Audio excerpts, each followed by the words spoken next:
નમસ્કાર મિત્રો, હું છું હેતલ દવે અને આપ સૌ સાંભળી રહ્યા છો રેડિયો કેમ્પસ 90.4 FM. મિત્રો, આપ સૌ જાણો છો કે દર વર્ષે ઓગસ્ટ મહિનાના પ્રથમ સપ્તાહમાં સ્તનપાન સપ્તાહ તરીકે ઉજવવામાં આવે છે. આ ઉજવણીના ભાગરૂપે આ અંગેની વિસ્તૃત ચર્ચા કરવા માટે શ્રી કૃષ્ણ હોસ્પિટલ કરમસદના નવજાત શિશુ વિભાગના ડૉક્ટર રોહન મોદી આપણી સાથે ઉપસ્થિત છે. તો આવો આપણે આ વિષય અંગે ચર્ચા કરીએ અને આ અંગેની વિસ્તૃત માહિતી મેળવીએ. સાહેબ, સ્ટુડિયોમાં આપનું સ્વાગત છે. મારો પ્રથમ પ્રશ્ન છે, વિશ્વ સ્તનપાન સપ્તાહ શું છે અને તેના વિશે થોડી જ માહિતી આપશો. નમસ્તે હેતલબેન. વિશ્વ સ્તનપાન સપ્તાહ એ છે દર ઓગસ્ટ મહિનામાં પ્રથમ સપ્તાહમાં ઉજવવામાં આવે છે અને તેની શરૂઆત 1992માં વર્લ્ડ બ્રેસ્ટ એસોસિએશન દ્વારા કરવામાં આવી હતી. ઓગસ્ટ મહિનાની પસંદગી એટલા માટે કરવામાં આવી છે કેમ કે આ સપ્તાહ ઉજવવાનો જે કરાર હતો એ ઓગસ્ટ મહિનામાં કરવામાં આવ્યો હતો. સો તેની એનિવર્સરીના ભાગરૂપે આ સપ્તાહ આપણે ઓગસ્ટ મહિનામાં ઉજવીએ છીએ. વિશ્વ સ્તનપાન સપ્તાહ 2024નો વિષય છે closing the gap breast feeding support for all, એટલે કે માતાને સ્તનપાન કરાવવા માટે પ્રોત્સાહિત કરવી અને સાથે સાથે સ્તનપાન કરાવતા સમયે થતી તકલીફો દૂર કરવા માટે મદદ કરવી. તેના માટે તબીબો, પરિચારિકાઓ, કુટુંબ અને સમાજ બધાનો સાથ અને સહકાર મળવો જરૂરી છે. એટલું જ નહીં, સાથે સાથે સમાજમાં ચાલતી સ્તનપાન વિશેની ગેરમાન્યતાઓને પણ દૂર કરવી જોઈએ.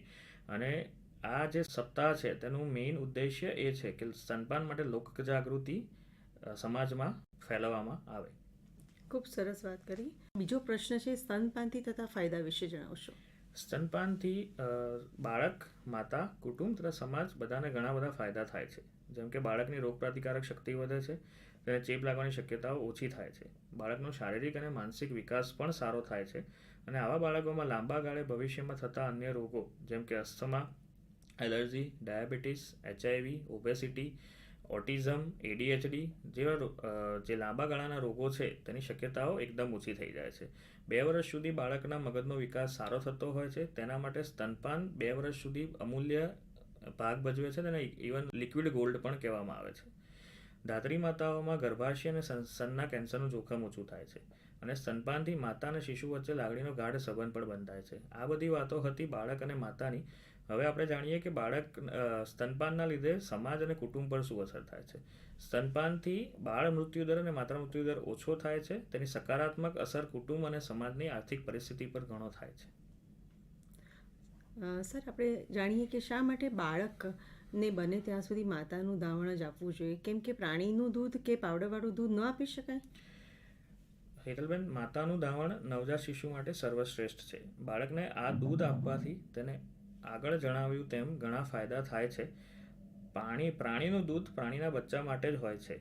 આજકાલ ઘણા લોકોનો પ્રશ્ન એ હોય છે કે ગાય, ભેંસનું કોઈ દૂધ આપી શકાય કે ના આપી શકાય.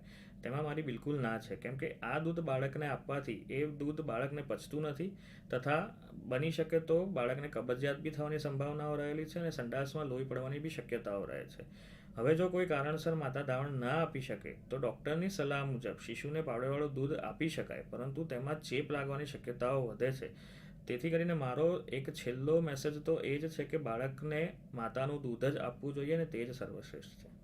ડૉક્ટર રોહન મોદીએ આપણને માતાનું દૂધ કેમ આપવું જોઈએ તેના વિશે સરસ માહિતી કીધી. હવે આપણે વાત કરીએ એમની સાથે કે તમારી સલાહ પ્રમાણે નવજાત શિશુને સ્તનપાન ક્યારે ચાલુ કરવું જોઈએ અને કેવી રીતે આપવું જોઈએ? બાળકને સ્તનપાન જન્મ પછી બને તેટલું જલ્દી અને શક્ય હોય તો પહેલાં 1 જ કલાકમાં શિશુને સ્તનપાન આપી દેવું જોઈએ. ત્યારબાદ બાળક માગે તેટલી વાર ધાવણ આપવું.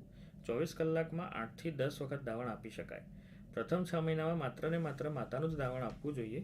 ત્યારબાદ ઉપરનો ખોરાક ચાલુ કરી શકાય. એ સાથે 2 વર્ષ કે તેનાથી વધુ સમયગાળા સુધી સ્તનપાન આપી શકાય. હવે આપણે ડૉક્ટર સાહેબ તમારી સાથે વાત કરીએ કે સ્તનપાન કરાવતી માતાઓએ પોતાના માટે શું કાળજી લેવી જોઈએ?